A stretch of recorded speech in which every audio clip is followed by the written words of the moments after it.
இந்த காலை வேளையிலும் நம்முடைய தியானத்திற்காக ஆண்டவர் கொடுக்கிற வார்த்தை தானியேல் தீர்க்கதரிசன புஸ்தகம் 6வது அதிகாரம் 10வது வசனத்தை வாசிக்கிறேன். தானியேலோ வென்றால் அந்த பத்திரத்திற்கு கையெழுத்து வைக்கப்பட்டது என்று அறிந்த போதிலும் தன் வீட்டுக்குள்ளே போய் தன் மேல் அறையிலே எருசலேமுக்கு நேராக பலகணிகளை திறந்திருக்க அங்கே தான் முன் செய்து வந்தபடியே தினம் 3 வேளை தன் தேவனுக்கு முன்பாக முழங்கால் படியிட்டு ஜெபம் பண்ணி ஸ்தோத்திரம் செலுத்தினான். தானியேலோ வென்றால் அந்த பத்திரத்திற்கு கையெழுத்து வைக்கப்பட்டதை அறிந்திருந்தும் தான் முன் செய்து வந்த வழக்கத்தின்படியே தினம் 3 வேளை அவன் தன் அறையிலே எருசலேமுக்கு நேராய் பலகணிகள் திறந்திருக்க தான் முன் செய்து வந்தபடியே தினமும் 3 வேளை அவன் ஜெபம் பண்ணி ஆண்டவருக்கு ஸ்தோத்திரம் செலுத்தினான். ஒரு அருமையான ஒரு காரியம். தானியேல் யூத குலத்தை சேர்ந்தவர். யூதாவை சிறையிருப்புக்கு ஆண்டவர் ஒப்புக் கொடுத்த வேளையில் நேபுகாத்நேச்சாரால் பாபிலோனுக்கு கொண்டு செல்லப்பட்டதான வாலிபர்களில் அவனும் ஒருவனாய் இருந்தான். திறமையுள்ளவன், ஞானம் உள்ளவன் மற்றும் சாதுரியம் உள்ளவன். இது இயற்கையாகவே ஆண்டவனுக்கு கொடுத்த காரியம். இதையும் தாண்டி அவன் கர்த்தருக்கு முன்பாக தன்னை தீட்டுப்படுத்திக் கொள்ளக்கூடாது என்று இருந்த அர்ப்பணிப்பு நிமித்தம் ஆண்டவர் அவனுக்கு சகல சொப்பனங்களையும் தரிசனங்களையும் அறியக்கூடிய தெய்வீக ஞானத்தையும் ஆண்டவர் கொடுத்தார். இப்படி இருக்கும் பொழுது ஆவிக்குரிய வாழ்க்கையிலே அவர் ஆசீர்வதிக்கப்பட்டது போல ஆண்டவருடைய ஆத்துமா வாழ்வது போல எல்லாவற்றிலையும் சுகமாய் இருக்க செய்தார். ஆண்டவர் அவரை தேசத்தில் உயர்ந்த ஸ்தானத்திலே கர்த்தர் அவரை உயர்த்தி வைத்தார். பாபிலோனிய சாம்ராஜ்யத்திலே அவர் உயர்ந்த ஸ்தானத்தில் இருந்தார். மேதிய சாம்ராஜ்யத்திலும் அவர் உயர்ந்த ஸ்தானத்திலே இருந்தார்.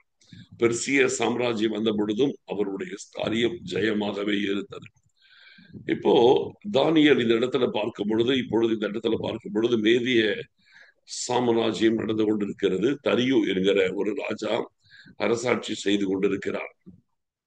இந்த காலகட்டத்திலே பார்க்கும் பொழுது இந்த தானியேலுடைய வாழ்க்கையிலே அவர் உயர்ந்த பதவியில் இருக்கிறார்.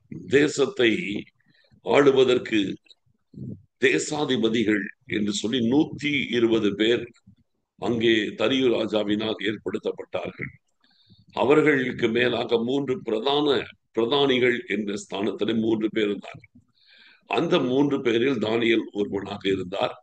அந்த 3 பேருக்குள்ளேயும் தானியேலுக்கு அதிக முக்கியத்துவம் இருந்தது. அப்ப பார்க்கும்போது அந்த தேசத்தில் ஒரு டாப் பொசிஷன் இருக்கார். சொல்ல போனால் ராஜாவுக்கு அடுத்த ஸ்தானத்திலே அவர் வாழ்ந்து கொண்டிருக்கிறார். அப்படிப்பட்ட உயர்ந்த பதவியிலே வாழ்ந்து கொண்டிருக்கிற அந்த தானியேல் அரசாங்கத்திற்கு உரியவர். அந்த அரசாங்கத்திற்கு அவர் வேலை செய்கிறார். ஆனால் அடுத்த பக்கத்திலே அவர் ஆண்டவருக்கு என்று உத்தமமாய் வாழ்ந்து கொண்டிருக்கிறார். நம்ம இந்த உலகத்திலே நம்ம எதற்காக நம்ம வாழுகிறோம் என்கிறது ரொம்ப முக்கியம். இந்த உலகத்திலே அரசாங்கத்திற்காய் தானியேல் வாழ்ந்தது போல நாமும் இந்த உலகத்தில் ஏதோ ஒரு காரியம் நம்முடைய வாழ்க்கையில் இருக்கும். ஆனால் இந்த உலகத்தில் ஏதோ ஒரு சில காரியங்கள் நம்முடைய வாழ்க்கையில இருந்தாலும் எல்லாவற்றையும் தாண்டி நம்முடைய வாழ்க்கையில் முதலிடம் கொடுக்கப்பட வேண்டியது தேவனுடைய ராஜ்யம். இப்போ இந்த இடத்துல பார்க்குங்க, இவன் அரசாங்கத்திற்கு உரியவன், அரசாங்கத்திலே பணியாற்றுகிற மனுஷன், தேசத்தை ஆளுகிறதான முக்கியமான பிரதானிகளில் ஒருவனாய் இருந்து கொண்டிருக்கிறார். இப்படி இருக்கும் பொழுது அரசாங்க சட்டத்திற்கு இந்த மனுஷன் கட்டுப்பட்டு வாழ வேண்டும் என்பது பொதுவாக நியமிக்கப்பட்ட ஒரு காரியம் இல்லையா? அவர் ஒரு சாதாரண ஒரு மனுஷனாக இருந்தாலும் கூட பரவாயில்ல. அந்த அரசாங்கத்தில் பணியாற்றி கொண்டிருக்கும் பொழுது அந்த அரசாங்கத்தின் சட்ட திட்டங்களுக்கு அவர் உட்பட்டவராய் இருப்பதுதான் நியாயமான காரியம். ஆனால் இப்பொழுது தேசத்திலே தந்திரமாய் ஒரு சட்டம் கொண்டு வரப்படுகிறது. அடுத்த 30 நாட்களுக்கு யாரும் ராஜாவை தவிரவர் யாரிடத்தில் விண்ணப்பம் பண்ணக்கூடாது என்று தானியேலுக்கு விரோதமாய் தந்திரமாக இந்த சட்டத்தை கொண்டு வருகிறார்கள். கொண்டு வந்த பிறகு தானியேல் எப்படியும் இந்த விஷயத்துல அவரை பிடிக்கலாம் என்று அவர்கள் கணித்தது கரெக்டா தான் இருந்துச்சு. தானியேல் பார்க்கிறான், சட்டம் இயற்றப்பட்டு விட்டது. அந்த சட்டத்திற்கு அங்கீகாரம் கொடுக்கப்பட்டு விட்டது. அந்த பத்திரத்திற்கு முத்திரையிடப்பட்டது என்பதை அவர் அறிந்திருந்த போதிலும், ஜெபிக்க கூடாது என்ற ஒரு சட்டம் வந்ததை அறிந்திருந்தும், அறியாமல் செய்ய அறிந்த போதிலும், அந்த சட்டத்தை மீறி தானியேல் தேவ சமூகத்திலே தினமும் 3 வேளை அவர் ஜெபிக்கிற பழக்கம். அந்த 3 வேளையும் அவருடைய ஜெபிக்கிற வழக்கம். அவர்கள் தேசத்தை அவர்கள் அறையில இருந்து தன்னுடைய தேசமாகிய இஸ்ரவேல் தேசத்தில் எருசலேமுக்கு நேராக தன் பலகணிகள் ஜன்னலை திறந்து வைத்துக் கொண்டு அதற்கு நேராய் தன் கரங்களை உயர்த்தி அவர் ஜெபிக்கிறது பழக்கம். இப்படி தினமும் 3 வேளை அவர் தவறாமல் செய்வார். இந்த 3 வேளை அவர் செய்த ஜெபத்தினுடைய சாரம் என்ன அப்படின்னா, சிறையிருப்பிலிருந்து விடுதலை. சாலமோன் கர்த்தருடைய ஆலயத்தை கட்டி பிரதிஷ்டை பண்ணும்போது அங்கே சாலமோன் ஜெபிப்பார், தேவரீர், நாங்கள் அக்கிரமம் செய்து இந்த தேசத்தை விட்டு நாங்கள் சிதறடிக்கப்பட்டு அந்நிய தேசத்திலே நாங்கள் சிறைப்பட்டு போனாலும், அங்கே இருக்கிறதான சிறைப்பட்டு போனபடி ஜனங்கள் இந்த ஆலயத்திற்கு நேராக தங்கள் கரங்களை உயர்த்தி இந்த ஆலயத்திற்கு நேராக அவர்கள் உம்மை நோக்கி கூப்பிடுவார்கள் என்றால், தேவரீர் அவருடைய விண்ணப்பத்தை கேட்டு அவருடைய சிறையிருப்பை நீர் மாற்ற வேண்டும் என்று சொல்லி சாலமோன் ஏற்கனவே ஜெபித்திருப்பார். அந்த ஜெபத்தின் முடிவிலே வானத்தில் அக்கினி இறங்கி அந்த ஜெபத்தையும் அங்கீகரித்திருக்கும். இப்படிப்பட்ட ஒரு அங்கீகாரம் பெற்ற ஒரு ஜெபத்தை சாலமோன் செய்திருக்க, இதை தானியேல் எப்பவுமே மனதில் வைத்திருக்கிறார். இப்ப நாங்க சிறைப்பட்டு போயிருக்கிறோம். சிறைப்பட்டு போயிருக்கிற இந்த நேரத்திலே நாங்கள் ஆண்டவருடைய வார்த்தையின்படி சாலமோன் ஜெபித்த ஜெபத்தின் அடிப்படையிலே எருசலேமுக்கு நேராய் பலகணிகளை திறந்து அந்த ஆலயத்தை நோக்கி, அந்த ஆலயம் இருந்த இடம், அந்த ஆலயம் இடிக்கப்பட்டு போயிடுச்சு.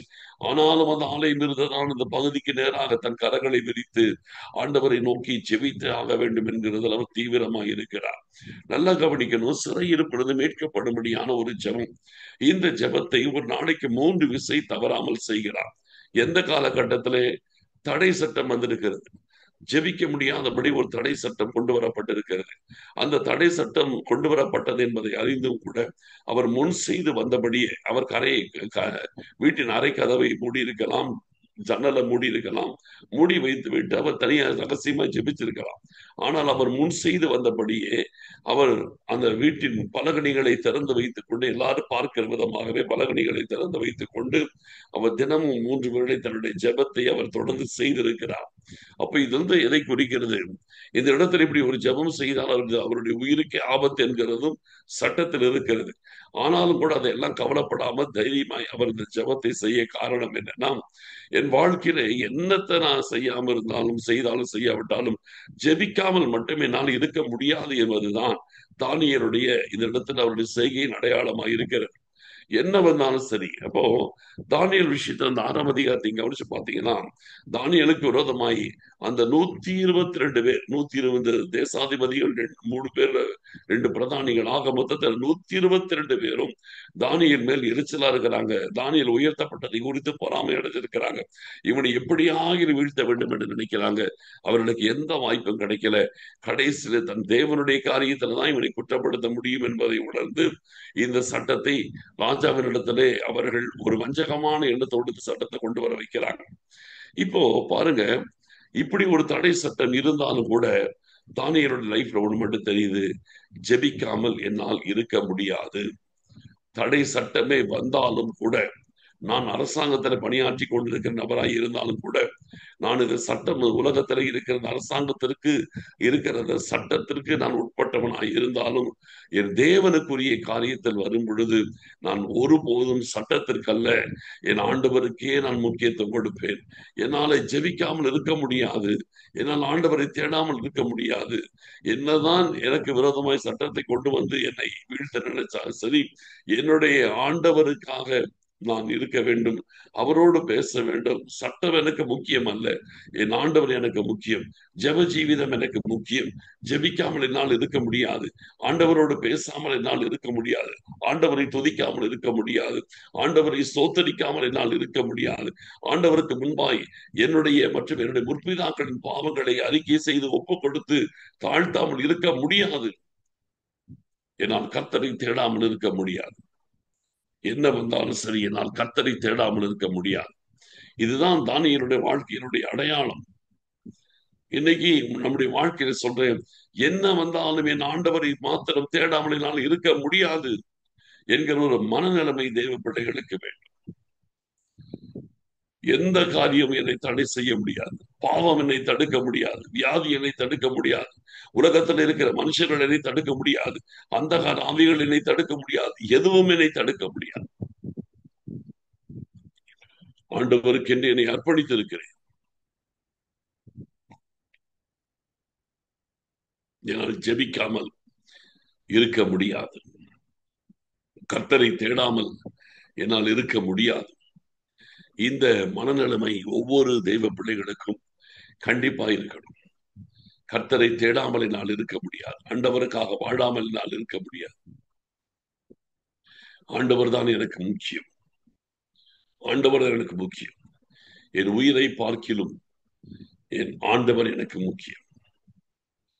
என் உயிரே போனாலும், என் சிங்க கபியில கொண்டு போய் போட்டு என் உயிரே போனாலும் பரவாயில்ல, ஜெபிக்காமல் மட்டும் நான் வாழ்ந்து விடக்கூடாது.